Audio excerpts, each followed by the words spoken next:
Este es reseña del Antiguo Testamento 1. Soy Roland Depew. Estoy feliz de estar contigo esta mañana. Hay muchos capítulos aquí. Y quiero que te des cuenta que he puesto corchetes para que tú puedas leer rápido. Y si hay un capítulo no está mencionado ahí, no lo tienes que leer. No estoy sugiriendo bajo ninguna circunstancia que ese capítulo no es importante, simplemente ni que tenemos que sacarlo de la palabra de Dios. Nunca va a ser ese el caso en ninguno de estos ejemplos. Lo que estoy haciendo para ustedes, darles la información histórica y la historia que ocurre, y los que saltamos algunos capítulos en Primera Reyes y Crónicas, porque son repetición, son las mismas historias, la misma información que está en Primeras Reyes y Segundas Reyes, que está en forma de genealogías. Lo que les digo que vean rápidamente, simplemente vean lo que hay ahí. Quiero explicarles que cuando les digo es lean esos otros capítulos, no estoy pidiendo que se memoricen y que entiendan cada detalle y que van a verlo en los exámenes. ¿Qué dice un capítulo específico? No voy a hacer eso. No es mi propósito que tengan que leer todo esto, sino que tengan un entendimiento general. Si están leyendo alguna versión, y puedo sugerirles, lean de una versión distinta a la que ustedes usan cotidianamente. Una de esas como la Nueva Versión Internacional u otras versiones contemporáneas. Son más fáciles de leer y más rápido de leer. Y eso está bien. Como dije, no quiero que lean por detalles o un estudio profundo a este punto. Reciban la información, porque este es un curso de reseña. Queremos tener todo esto cubierto. Entonces, no te pido que leas en gran detalle. O si quieres concentrarte en algo y ves algo que es interesante y quieres hacer un estudio por ti mismo. Pero hay casi 200 capítulos aquí que yo estoy pidiendo que lean. Entonces eso va a requerir mucho tiempo. Quiero que estén libres de leer por información y lean rápido. Yo podría haberles dicho, lean a la rápida todo, pero ustedes lo harían muy rápido. Yo no quiero que lean tan rápido, pero quiero que sí reciban la información. Hay pasajes que estás familiarizado con ellos y hay otros que son medios difíciles de entender. Entonces vas a necesitar pasar más tiempo en ello. Entonces usa esto para una herramienta de aprendizaje. Yo no quiero que... Y yo mientras estaba haciendo esto, estaba pensando, es harto para que todos lean. Si yo hubiera tratado de leer y teniendo otras clases, entonces tómate el tiempo, no te desesperes, ni dejes que te abrume. Entonces, si es así, lee lo mejor que puedes. Como estoy diciendo, ni siquiera estoy sugiriendo que salten todo a la rápida. Entiendan lo que está sucediendo ahí a través de estos pasajes y entiéndanlos. Alabado sea Dios. Hagamos eso. Oremos para que el Señor nos ayude. Padre, te damos gracias en el nombre de Jesús, que nos guíes a través de tu palabra. Te agradecemos que nos guíes en esta mañana y mientras vamos por todo este material. Te pedimos que tu Espíritu Santo nos guíe en el nombre de Jesús. Amén. Éxodo. Alguien diga aleluya, hemos acabado el primer libro. Éxodo capítulo 1, verso 1. Hemos dejado la última vez viendo las últimas palabras del capítulo 50 de Génesis. Y murió José a la edad de 110 años y lo embalsamaron y fue puesto en un ataúd en Egipto. Y continuamos en capítulo 1 de Éxodo. Estos son los nombres de los hijos de Israel. Aquí la sugerencia de este versículo es la continuación del Génesis. El título griego aplicado a este libro en la Septuaginta y era el término de éxodo o salida, la salida. Esa es la idea de dejar. Éxodo trae ese pensamiento a nuestras mentes. Esta es la partida de Egipto y lo llevan a José en su ataúd. Y José les hizo prometer que iban a llevar sus huesos. Veamos más adelante, rápidamente, la información general del libro de Éxodo. Ha sido escrito en el mismo periodo. Fue escrito por Moisés. Probablemente el año 1410 antes de Cristo.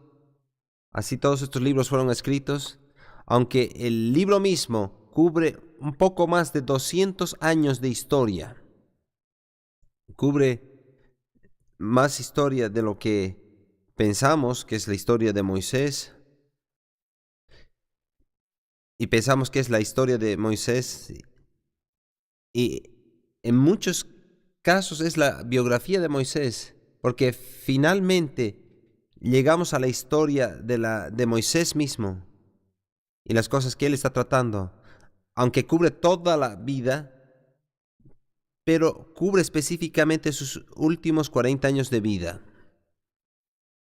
Y brevemente nos tenemos que acordar que él empieza en Egipto, Moisés, es criado en el palacio, él se cría 40 años aprendiendo de todo esto, y por los errores que él comete, él vive los siguientes 40 años en Midian, criando las ovejas de su suegro, y tiene una experiencia con Dios, y pasa los siguientes 40 años, de 80 a 120, aprendiendo las cosas del Señor.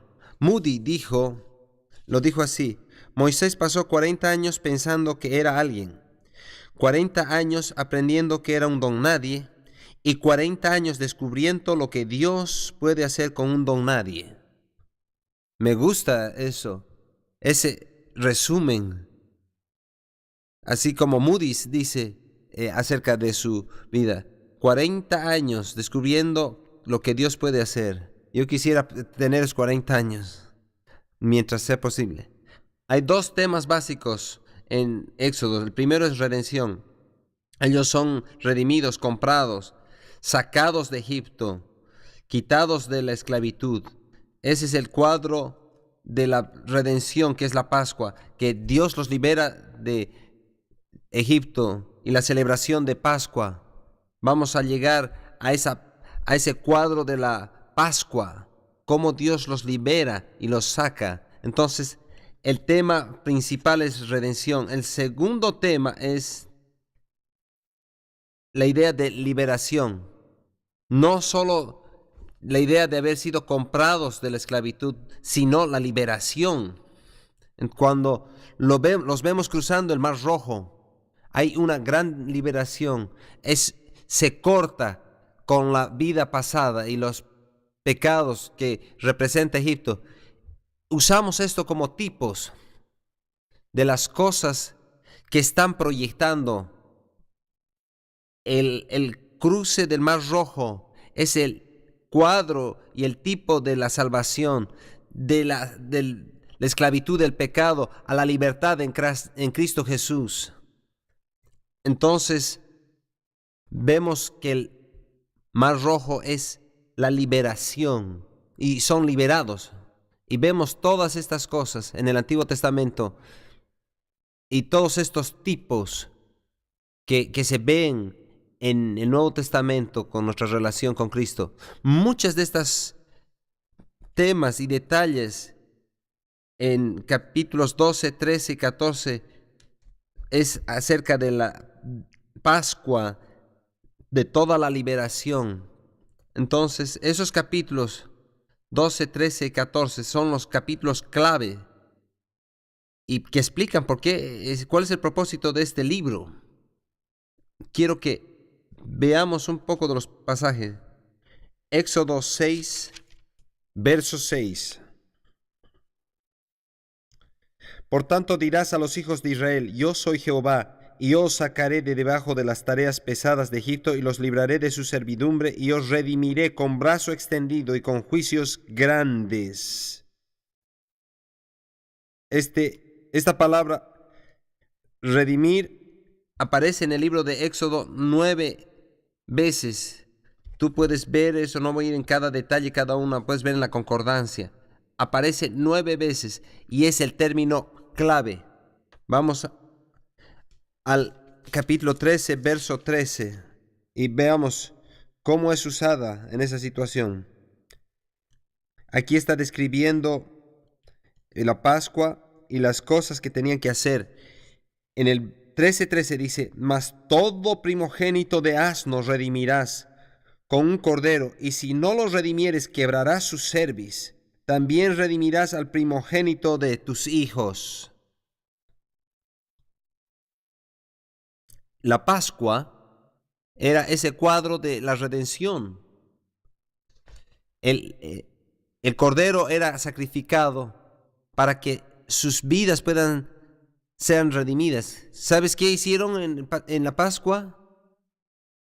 Tomaban a este cordero sin mancha, lo sacrificaban y tomaban su sangre y ponían en los postes de la puerta y en el dintel, para que cuando el ángel vea la sangre que ha sido derramada para tu protección, y el ángel de la muerte va a pasar encima de tu casa a la otra casa, y él va a ver esa señal de la sangre, y si no la ve el primogénito de esa casa, y no solamente humanos sino animales, tú vas a proveer la protección para toda tu familia. Entonces este ataque en la tierra de Egipto, y todos los hijos de Israel siguieron las instrucciones de Moisés, y Dios los protegió. El ángel de la muerte pasó por encima de ellos, y podías ver que había tipos claros y figuras claras de Jesús derramando su sangre por nosotros, y nosotros pasamos en los efectos del ángel de la muerte, y nuestro espíritu no muere en ese sentido, y tenemos la vida en Cristo Jesús. Yo puedo predicar, pero voy a seguir adelante. Hay muchas cosas que tenemos aquí en el cuadro, y esta idea de la redención va a ir a lo largo de todo el libro. Ahora, tenemos conocimiento general, pero regresemos un poquito para ver el antecedente histórico. Capítulos 1 al 18 trata de la liberación de Egipto. Esto les voy a dar un bosquejo básico. Capítulos 1 al 18 nos habla de la liberación de la nación de Egipto, de la tierra de Egipto. Capítulo 19 al 40, el resto de la historia, y habla acerca de la revelación de Dios a través de la ley, de los capítulos 19 al 40. Y aquí nos da la historia específica de cómo Dios nos dio la ley. Vamos a Éxodo 1 y vamos a ver algunas escrituras aquí para que nos dé alguna información acerca de la situación y la razón por la que están ahí. Capítulo 1, 5 hasta el 7.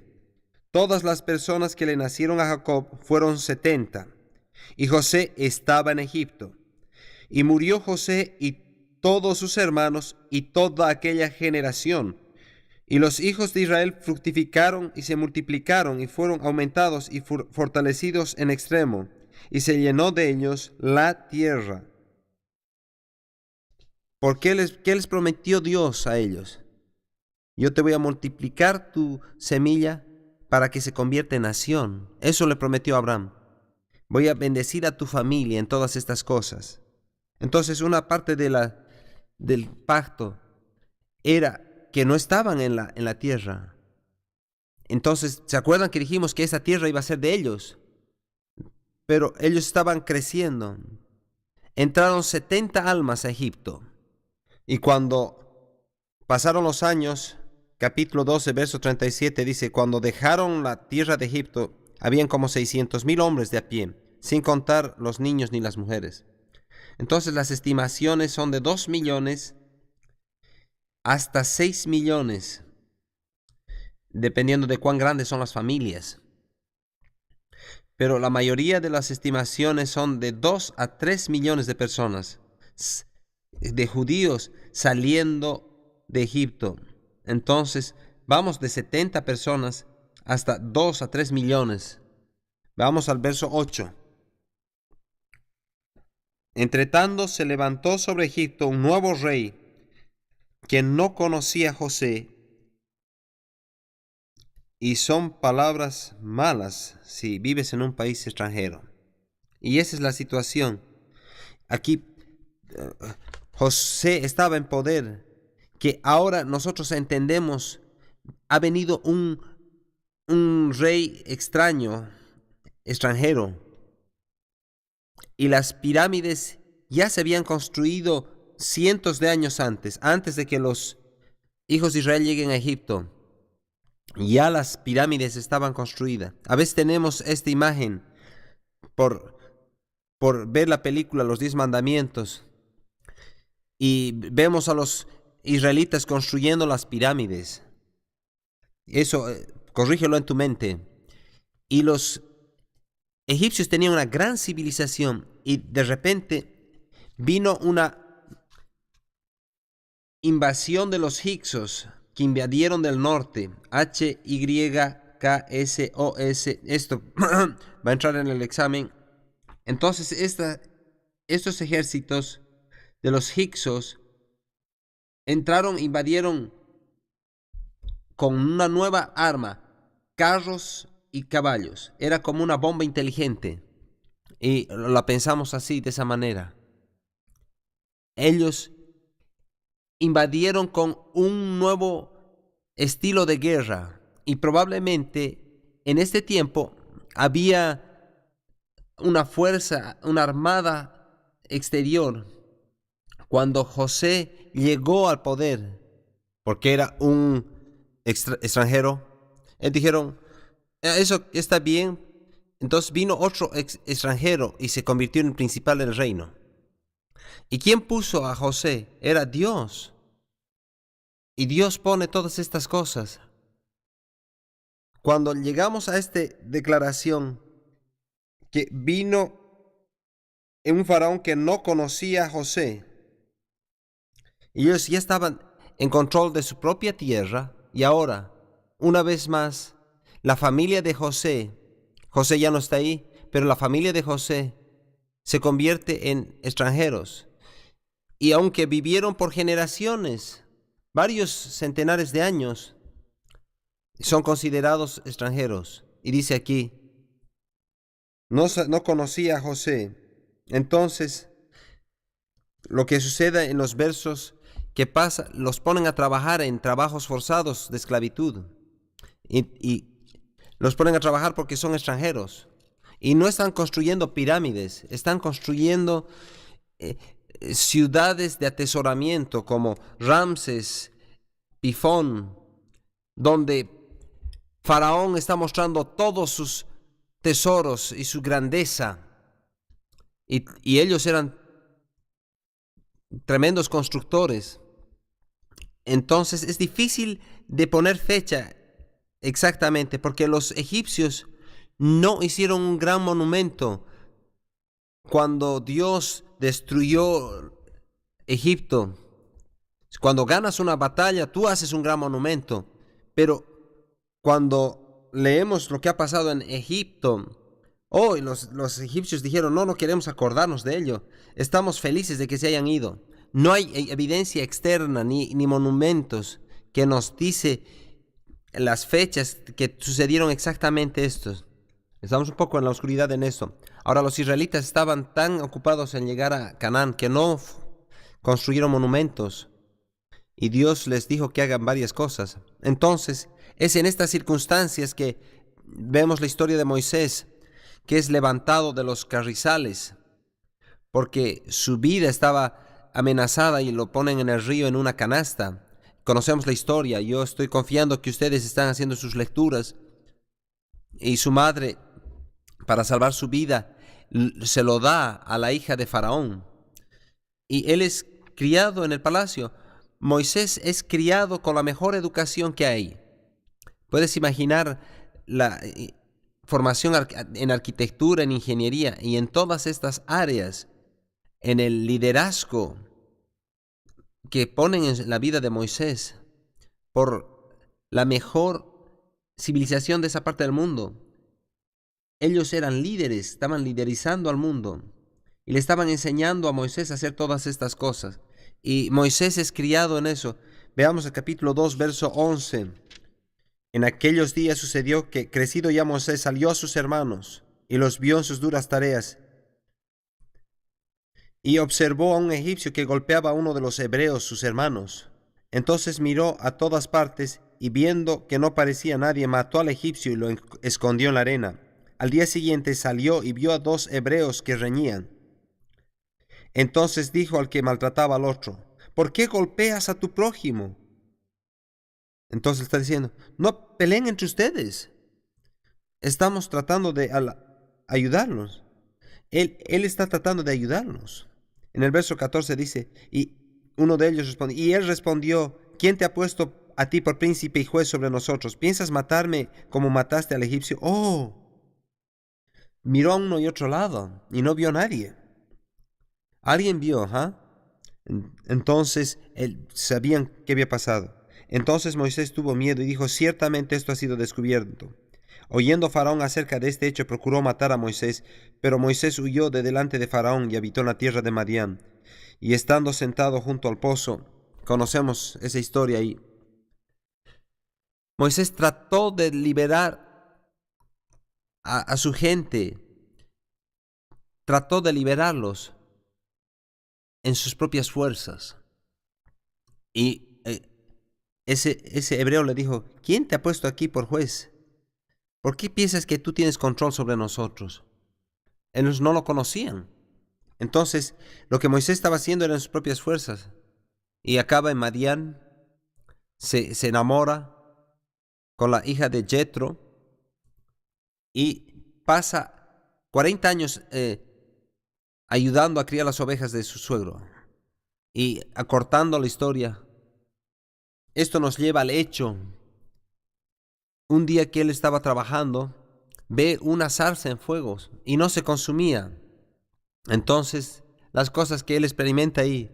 Entonces, Moisés empieza a dar todas estas excusas. Dios, no me van a creer a mí. Y Dios le dice quién era, qué tenía que hacer. No, Dios, no me van a creer. Pero mira, ve la vara que tienes en tu mano. Y ve esa vara. Y Dios le dice que la suelte. Y se convierte en una serpiente. Y Dios le dice que la coja. Y ahí es cuando nos ponemos en problemas. Hasta este punto es fácil lanzarla al suelo, pero cuando tratas de agarrarla y la agarra otra vez y se convierte en vara, esta era una señal. Y Dios le dice: esta es la señal.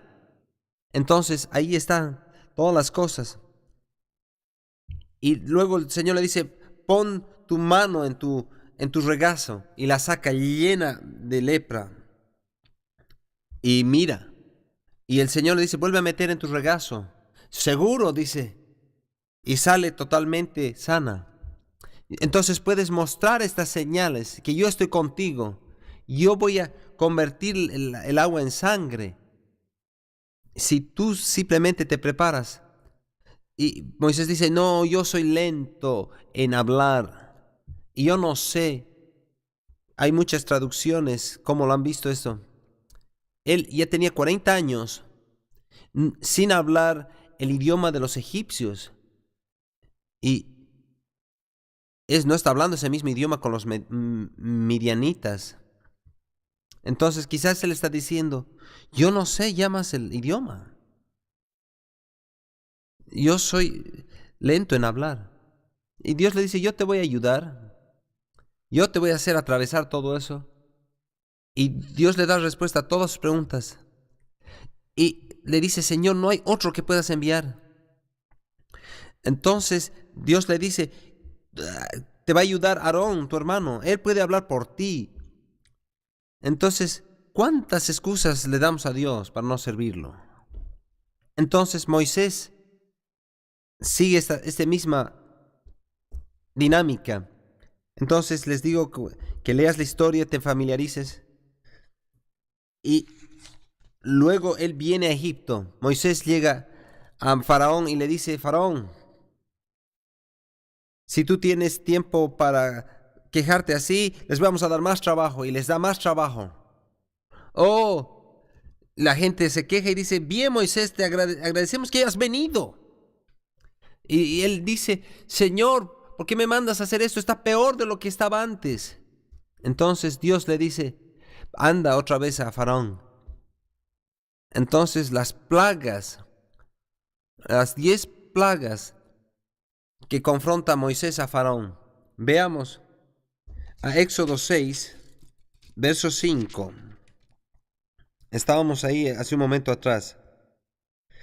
Así dice, asimismo yo he oído el gemido de los hijos de Israel a quienes hacen servir los egipcios y me he acordado de mi pacto. Yo les dije que ese es uno de los temas más tremendos y más importantes. Dios dice, yo me he acordado de mi pacto, no me he olvidado de eso en esta situación. Y quiero que veas algo acerca de las plagas. Vamos al capítulo 12, verso 12. Quiero que veas aquí la razón de las plagas. Capítulo 12, verso 12. Porque yo pasaré aquella noche por la tierra de Egipto. Está hablando acerca de la Pascua. Y heriré a todo primogénito en la tierra de Egipto, así a los hombres como de las bestias. Y ejecutaré mis juicios en todos los dioses de Egipto. Yo, Jehová. Yo soy el Señor. En contra de todos los dioses de Egipto. Entonces, las plagas estaban directamente y específicamente atacando a la multitud de dioses con G minúscula que los egipcios servían. Los egipcios, la mayoría de los egipcios decidían qué dioses iban a servir porque tenían muchos. Tenían dioses para cada cosa, para tratar de explicar la naturaleza. Ellos crearon muchos dioses de muchas clases y tipos, todo lo imaginable. Y lo que vemos al final de las 10 plagas, y yo te voy a dar unos ejemplos, es que cada plaga atacó uno de sus dioses. Veamos el primero. La primera plaga es en el Nilo, es convertido en sangre. Y ese desastre natural era obvio, porque ellos estaban totalmente dependientes del agua del Nilo. Si tú ves a la nación de Egipto, está en el norte del desierto de Sahara, y es desierto, con la excepción donde está la delta del Nilo, y donde el Nilo va. Hay un desastre, ese fue un desastre natural, catastrófico en sus vidas, y que duró 7 días. No tenían agua fresca del Nilo. Aquí es lo que Dios está haciendo. El Nilo mismo, porque es tan sagrado a sus vidas, el Nilo mismo es considerado un Dios. Y ellos pensaban que estaba habitado por Dios, por el Nilo mismo. El Dios atacó su Dios en el Nilo. El Nilo era considerado el sistema sanguíneo de Osiris, uno de sus dioses mayores. Y Hapi, Hapi, era el espíritu del Nilo. Era el Dios que era el espíritu del Nilo. Cuando atacaron a sus dioses y cambió su fuente de agua, pero está atacando no solamente sus vidas, sino a sus dioses. Quiero ir a otro. Una de las otras plagas eran los sapos. Y yo de niño me gustaba jugar con los sapos. Y tú piensas, no sé por qué, vemos como juguetes a los sapos. Los punzas, le haces cosas malas a ellos. Y estás tratando con sapos. Te puedes imaginar miles de ellos, quizás millones, esta plaga de sapos. Y dice que la tierra fue llena de sapos. Es algo nauseabundo, algo tan feo. Es un desastre. Entonces los magos egipcios también multiplicaron los sapos, pero no podían revertir la situación, no se podían deshacer de ellos. ¿Se acuerdan que les mencioné el dios Hapi, que era el espíritu del Nilo? ¿Sabían cómo lo retrataban? Era un sapo. Hapi era retratado en su literatura, en toda su imagen, como un sapo. Entonces aquí el Dios de toda creación les dice, miren lo que voy a hacer. Y los inunda con sapos. Entonces otra vez, Hapi era una diosa de fertilidad. Entonces Dios dice, miren lo que yo puedo hacer. Entonces es una referencia directa a los sapos. Luego viene la plaga de las moscas. Creo que estaban encima de los sapos muertos. No, estoy bromeando. Entonces vienen las moscas. Entonces ya están captando. ¿Qué son las moscas? Son representados por un dios. Los egipcios tenían un dios mosca. Y tú puedes decir que los egipcios, para poder explicar los actos de la naturaleza, hacían de esta manera. Luego viene la plaga de la oscuridad. Uno de sus dioses más importantes era Re, era el dios Sol. Entonces la plaga era un directo ataque a su dios Sol. Luego viene el ataque a los primogénitos en Éxodo 12 y en todos los pasajes. La muerte del primogénito era de toda la gente y de todos los animales. Cada uno que no está cubierto. Entonces lo que vemos aquí es un ataque a sus dioses ante su dios número uno, porque Faraón es considerado un dios porque es su líder. Es elevado al estatus de Dios. Entonces el hijo mayor de Faraón muere porque era un ataque a toda la familia, a todos los dioses de los egipcios. Y llega la Pascua, y la Pascua es tan importante para nuestro entendimiento del pacto, pero tenemos que pasar al siguiente tema. Aquí hay un poco de humor. Entonces, la Pascua nos trae el tipo de Cristo y lo vamos a discutir eso más con los sacrificios en otras áreas donde vamos a discutir la Pascua un poco más. No necesitas abrir ahí en los libros que tienes. Tienes que familiarizarte, no solo por el examen, con los mapas. ¿Dónde están estos lugares? ¿Dónde es el Mar Rojo? ¿Dónde tuvieron que cruzar hasta la península del Sinaí? ¿Y dónde está el monte de Sinaí, Horeb? Y monte Sinaí, Horeb es el mismo lugar al sur de la península del Sinaí. Entonces tienes que ver dónde están estos lugares y por dónde caminaron. Muchas personas tratan de decirnos que cuando cruzaron el Mar Rojo, después de su liberación, era en un tiempo que no era difícil de cruzar, era algo pantanoso. Un hermano estaba tratando de corregir a los otros hermanos en la iglesia. Has escuchado quizás esto, y le estaba diciendo que había solo 15 centímetros de agua ahí en el Mar Rojo. Y este santo atrás dice, aleluya, aleluya.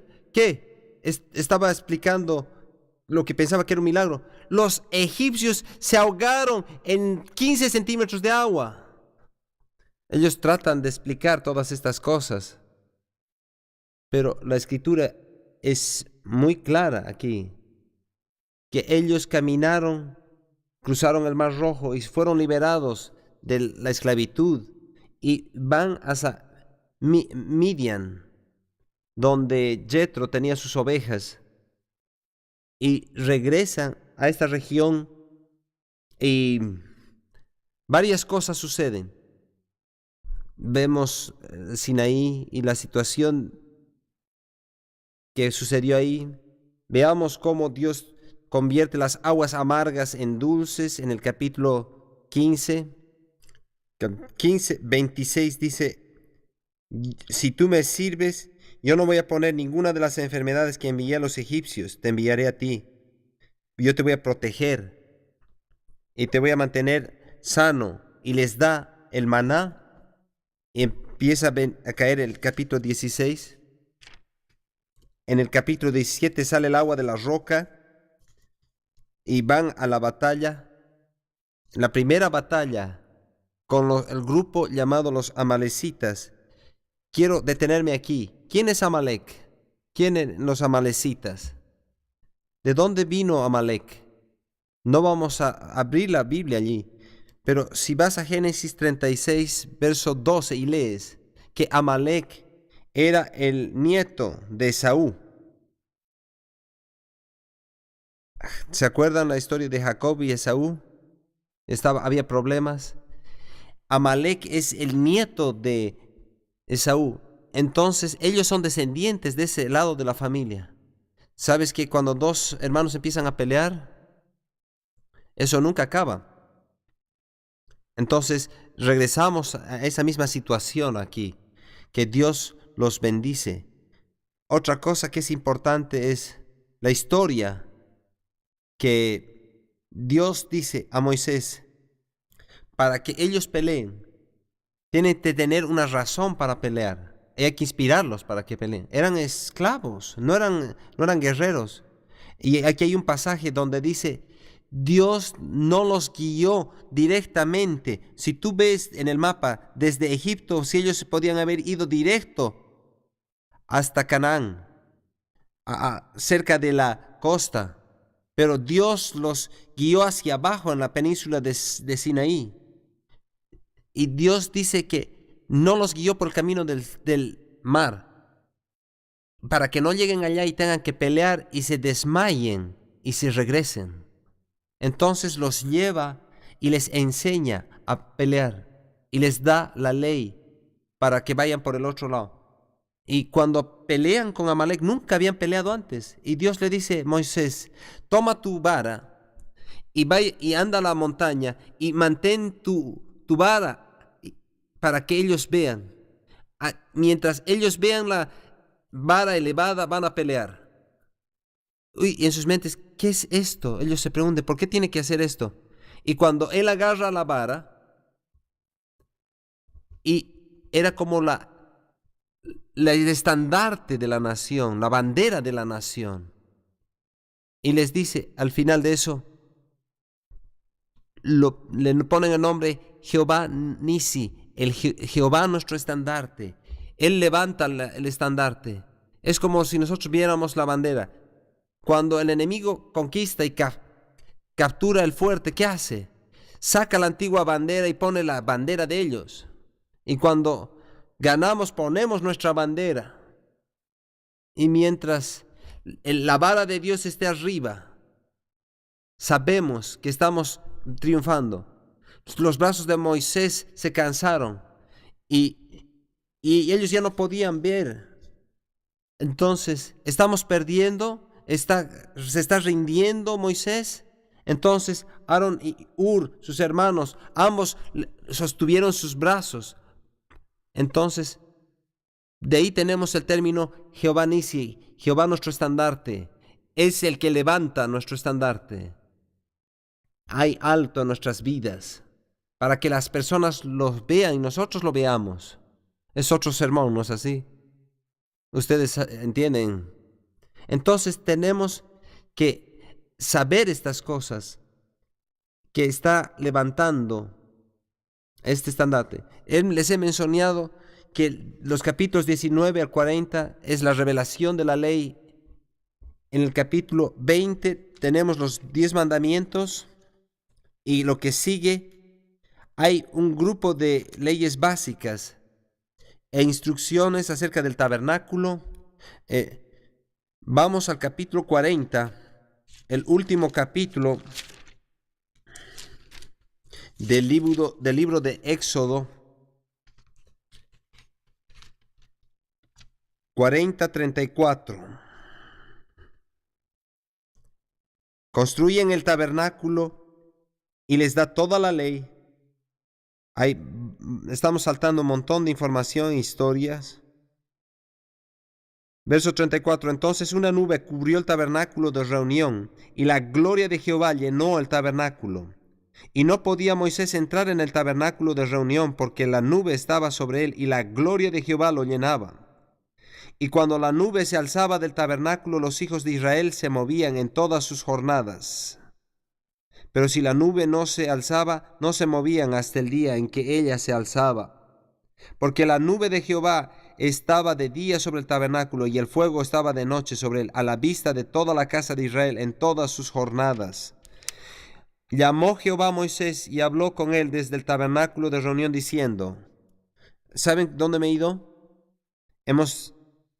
Ven el comienzo del capítulo 1 de Levítico, es la continuación de la historia. Muchas veces no entendemos Levítico, y a propósito, cuando llegamos al capítulo 1, verso 1, no nos damos cuenta que hay un corte. Él continúa la historia. Pero en lugar de hablar de la ley y el tabernáculo, quiero que saltemos un poco a Levítico y vamos a levantar muchas de estas cosas, y esta mañana vamos a entrar a esas cosas. Cuando tú regresas a esta situación, quiero que veas esta historia. Moisés estaba en el desierto y ve esa zarza ardiente y tiene un encuentro con Dios. Y él construye una relación y se compromete y dice, yo voy a ir y voy a hacer lo que tú me dices que haga. Y regresa a Egipto y Dios ejecuta todas las cosas. Y Moisés dice, cuando la gente se alista para ir, dice que ellos despojaron a los egipcios. Los egipcios les dieron todas las cosas, tesoros. Ellos trajeron todas estas cosas. Ellos salen de Egipto muy ricos, más de lo que nunca fueron. Y Dios los suple. ¿Y hacia dónde se dirigen? Moisés dice, vamos donde yo me encontré con Dios. ¿Y por qué quiere que ellos se encuentren con Dios? Él tuvo la experiencia de la zarza ardiente y él quiere que el pueblo de Israel también la tenga. Pero esta vez ya no es una zarza ardiente. Esta vez es toda una montaña ardiente. Y la gente ve todo esto. Y una de las cosas que sucede aquí es que pone toda esta historia y todo lo que hace Dios en los siguientes capítulos es que el pueblo llega a la montaña y les dice que ayunen 3 días, que se preparen para subir a la presencia de Dios, porque él ha estado en la presencia de Dios y sabe lo que es. Y les dice, prepárense, santifíquense. Y la gente se prepara. Entonces empiezan a ir hacia la montaña. Y Dios les da direcciones muy claras de que no se acerquen demasiado. Y se acercan. Y la montaña empieza a temblar. Y el fuego y los truenos empiezan a sonar. Y los hijos de Israel dicen, no queremos la experiencia de la montaña ardiente. Y estamos asustados. Esto es demasiado grande. Eso es demasiado para nosotros. Moisés, queremos que tú vayas por nosotros. Y dice que creemos que tú tienes que hablar a Dios por nosotros. Es demasiado para nosotros. Y se convierte esa experiencia en una experiencia de una montaña ardiente. Y ellos no quieren entrar a la presencia de Dios, sino ¿qué es lo que hacen? Ya no podemos hacerlo. Nos vamos a ir. Y porque retrocedemos, tenemos que tener un mediador para que vaya por nosotros a Dios. Y Dios le estaba dando la oportunidad para que ellos vayan y tengan una relación personal con Dios ahí, cada uno de ellos. Y ellos dijeron, no creo que podamos, dicen. Entonces lo que dice Levítico y lo que dice esta parte del Éxodo, dice y nos cuenta cómo encontrarnos con Dios. Si no lo hemos hecho como Dios lo intentó, cuando regresemos de nuestro descanso, vamos a ver en Levítico y vamos a ver lo que tenían que atravesar y lo que Dios empieza a usar, las leyes y los ritos.